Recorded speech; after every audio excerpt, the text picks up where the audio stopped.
Hi, welcome to Pennsylvania Newsmakers, and as always, thanks for watching. Well, stay with us for my special interview with the Budget Secretary of the Commonwealth of Pennsylvania, Charles Zogby, and then our popular financial literacy update, all of that following these words. This is Pennsylvania Newsmakers, a fast-paced, unrehearsed weekly discussion with and about the leaders who shape your world. And now, here's your host, Terry Madonna. Hi, welcome back. Well, last week we had State Senator Rob Teplitz, a Democrat, talking about sort of I'll say the Senate Democratic version, but the Democrats for the most part are on the same page.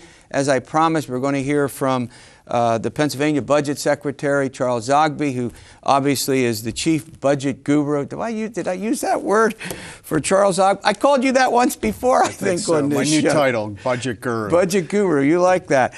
All right, Mr. Secretary, let's talk a little bit about this. Now, the House has sent over to the Senate a budget that's pretty close to what Governor Corbett recommended. Why don't you go over the highlights, 3 or 4 major points in this, and then I want to talk about the differences that the Republicans have. And I'll say that in a general way. We haven't heard from the Senate yet. Right. But go ahead. What are the 3 or 4 big points in the budget that the Corbett administration likes? Well, I think you look at the House budget, it's very close to the governor's budget, and it's $100 million less in spending, no new taxes.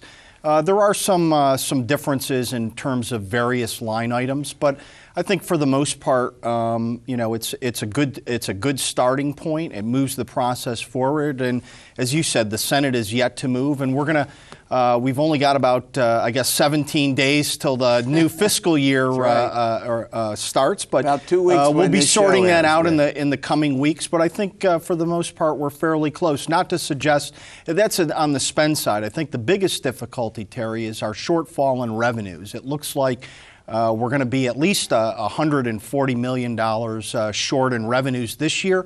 We've also got a loss in revenues in the coming year, together about $450 million. And so closing that gap, making up that difference, I think is going to really be the critical point for these negotiations with the leaders and the governor in the coming weeks. Let's talk about a couple of specifics. One of the points that the Democrats made, and I listened to the debate in the House this week, and Senator Teplitz made this point. I'm going to give you a chance to respond. The Democrats are saying, and they're talking about the cuts, the teacher furloughs and other furloughs, for other personnel in education, that this represents a cut to the education budget. Let's talk about the school districts. Republicans in this debate said no, and they show percentages.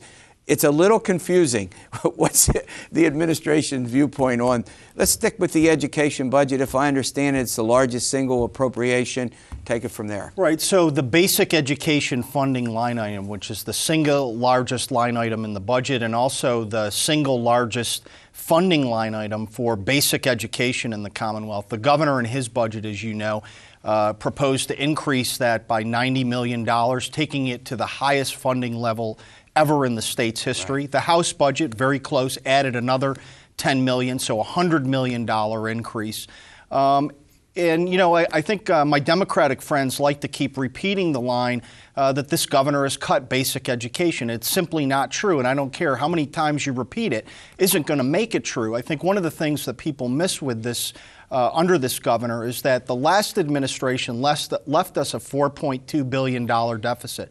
They also took hundreds of millions of dollars in state funds and took it out of the basic education funding formula, put stimulus funding in at a time when I think it was apparent to everyone that there was no possible way, given this economy, given the financial health of the state, that we could have possibly backfilled that money without dramatic impacts elsewhere in the budget. Let me get this straight. So your position is that once the stimulus money went away, that left a hole in the state budget because federal money was used to fund the schools during about 2 years, I think, or 1 year, whatever 2008 and 2009. And as a result of that, then the state has to end up putting extra hundreds of millions into the education budget. That's correct. Do I got that correct? And at the same time, we also had action that had this governor, his first year in office, see a $300 million increase in pension costs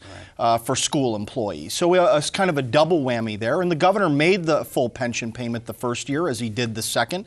And he also not only restored the state funds that were taken out of the basic education formula, but he's added to them subsequently, including, again, that $90 million that we referenced. All right, let's segue into, I think, not arguably one of the most important topics, subjects, items that is before the legislature, and that's transportation funding. The polls show that to be a high priority for the voters of the state. Polls that I've done, by the way, I'm a neutral on it, but I just report what the voters have said. We could also talk about the fact that the governor just this past week has said he would go along with the larger spending in the Senate plan, which I think is $2.5 billion, over successive years, versus the $1.8 billion. You confirm that?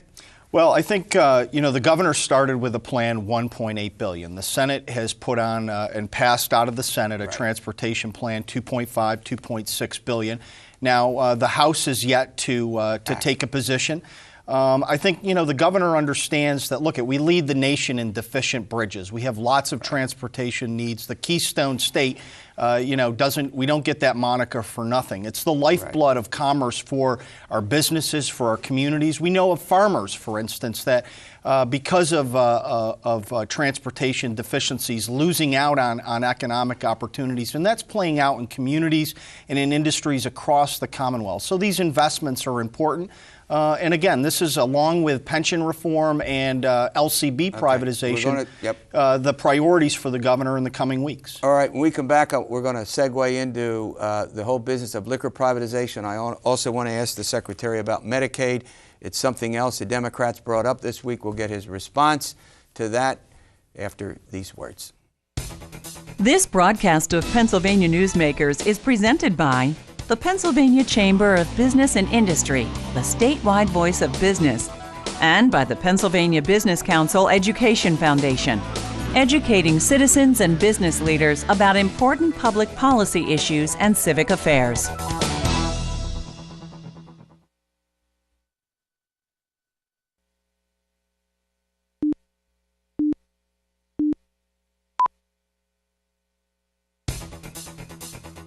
This broadcast of Pennsylvania Newsmakers is brought to you by BetterSaferRoads.com. To voice your support for safer highways and less traffic congestion, visit BetterSaferRoads.com. And by the Pennsylvania Manufacturers Association. Business in Pennsylvania is our business. Welcome back to the program with Charles Zogby, the Pennsylvania's Budget Secretary. Terry, we're in a discussion of some of these huge issues that are before the legislature right now. Okay, let's go to Medicaid. Here's what the folks who want to expand Medicaid have it become part of it since the Affordable Care Act and Supreme Court decision. Here's what they say: 500,000 to 800,000 people, you pick the number, would be included under health care coverage. Number two, they say, and I think they make this important argument, 3 reports now, I won't name them, 3 reports now show the state actually accruing large amounts of money, bringing in large sums of money, some of which would help balance the budget this year and for the foreseeable future. Governor Corbett has not ruled it out. He says there's no timeline. Any light you can shed on that? Yeah. You want to make some news and say he's going to do it or not do it? No, I think the governor's looking very carefully at this. He wants to provide more access to people to quality health care. He's got some other proposals in his budget that does just that, things like health clinics, putting our Department of Health staff out in the field to serve people as opposed to in offices where nobody comes and visits. So the governor's advancing the ball on, again, greater access coverage for people in health care. On medical assistance, what he said is that, we can't just put more people into a broken system. There is no windfall. Even though there will be more money coming into the state through ACA, the Affordable Care Act, the fact is that it's going to cost us more money. We have $75 million in our budget. A large part of that is administrative costs. just to sort of take on the base Medicaid expansion, program, much less expansion. And we're looking in the out years at costs that are probably going to add at least $150 to $200 million to the state budget. Again, before you even get to expansion. So those folks out there that somehow think this is going to be a financial windfall for the state where we're going to actually gain money, I think are just in a dreamland. Yeah. Before we go to liquor privatization, the CHIP program, the Children's Health Insurance Program, started under Governor Casey, bipartisan support, is somewhat in jeopardy at this point. Go ahead. Well, right now the federal government's saying that we have to move the children in CHIP below a certain poverty level into the Medicaid program. And you know, one of the things when CHIP was put in place, it relies on private commercial insurance, and so it wasn't putting these young people into what is more traditionally thought of as a welfare program with Medicaid. It means a more robust provider network in terms of the doctors that you can see, where that isn't always the case in Medicaid. But right now, the feds are telling us that, again, this what has been really a leading model for the rest of the nation, CHIP. They're saying basically you have to shut that down as it is now and move these children into Medicaid. And I must say, as someone who observed this since the time that Governor Casey and the legislature put it into effect, wildly popular. I mean, yes, Democrats and Republicans couldn't wait to support it. I mean, there's no controversy over the value. No, I'm not going to get into where it should be or what it should do, but there isn't any doubt that the CHIP program has generally been conceded to be a huge success, regardless of what happens. Right, and you'll remember when the Affordable Care Act was passed, right, the notion was that if you have health care right now, you're just fine. But what we're finding out is that that's not the case. So that all these thousands of children in CHIP no longer having access potentially to the doctors that they're seeing now. All right, before I let you go, it's obvious that the Senate is not wild about liquor privatization. The House obviously strongly in favor of it. And the governor, again, this past week indicated some willingness to compromise on it. Would you all be willing to accept maybe a system where the LCB remains, but they do expand private licenses for alcohol sale, wine and spirits, and maybe some beer extension? Would that compromise work for you guys? Well, I think what the governor said, Terry, is that what he proposes on the front end isn't necessarily the product that comes out of the General Assembly on the back end. He has said that he's flexible, but he'd like to see privatization, true divestiture of the system. I think, you know, those discussions are happening now among the Senate and the House and the administration.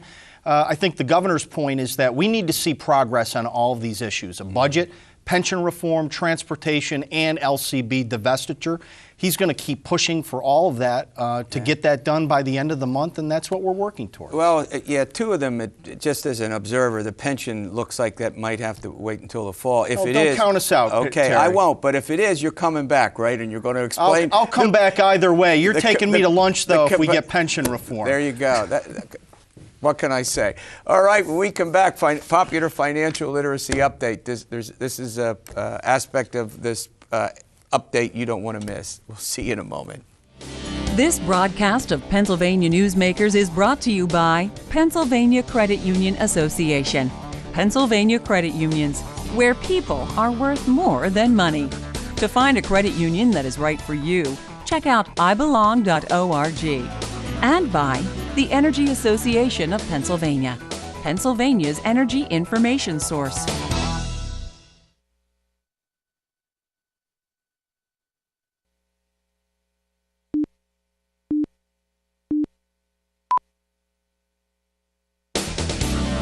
This broadcast of Pennsylvania Newsmakers is presented by the State System of Higher Education. 14 state-owned universities. The state system is the largest provider of higher education in Pennsylvania. And by the Hospital and Health System Association of Pennsylvania, working towards a healthy Pennsylvania. Welcome back to the program. Well, there's a task force created by the Pennsylvania legislature that gave a report that deals with financial education. This is a important subject that we've talked about Our lead guy on this stuff for longer than I'm going to talk about is Mike Wishnow. He's a senior VP with the Pennsylvania Credit Union Association, and Andrew Hill, Dr. Andrew Hill, Economic Education Advisor with the Philadelphia Federal Reserve. All right, look, the legislature creates a task force. It's up and running. It creates a report. What are the elements in this report? Andrew, let's start with you. Go through the highlights of the report. Well, we have a number of things that we did. We spent a bunch of time doing research into what were the issues facing Pennsylvania's young people in terms of personal finance. What are schools doing? And so we find that less than 10% or around 10% of our high schools are actually offering a standalone high school personal finance course. Right. So the schools are doing things, but it's widely dispersed, and not necessarily all kids within those schools are getting personal finance. So there's much more that we can do. And I was here, about 10 years ago, and we haven't made a lot of progress in that time. Well, but through the credit unions, you've been working on some aspects of this for some time. We talked about this before, right? Absolutely. Credit unions, many not-for-profit organizations, Junior Achievement, Economics PA, have all been involved in providing financial literacy, financial education training to kids in classrooms, to adults, to communities.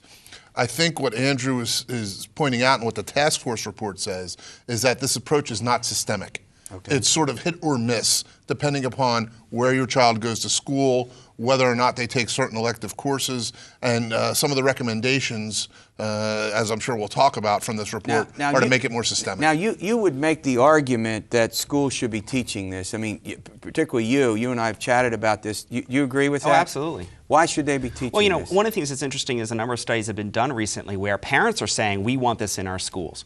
The kids say, and over 85% of kids in a recent study said that they want to be learning about this in school. And overwhelmingly, Americans say that they want their kids to be learning this, America's kids to be learning this in their K-12 experience. So, and so that it's what the interesting thing is overwhelmingly that people want to see this in schools. And if I can also add, watching the budget secretary just before talk about education funding. Right. There's probably not enough education funding if all the dollars in the budget were to go to education to fund college for kids. So you have the average college kid coming out with a mountain of debt, with $32,000 in debt. With no understanding how to deal with it in some cases. I won't say in every case. Well, and on the front end, not recognizing how much debt they would wind up with. All right, we're going to run to a break. When we come back, I want to go through the key findings. I think that's what's really important. We'll be back in a moment. This broadcast of Pennsylvania Newsmakers is presented by Highmark Blue Shield, changing the way health plans work for business with a variety of plan options for employers and more choices for employees. Information is available at highmark.com. Have a greater hand in your company's health. And by the Pennsylvania Healthcare Association, the future of long-term care.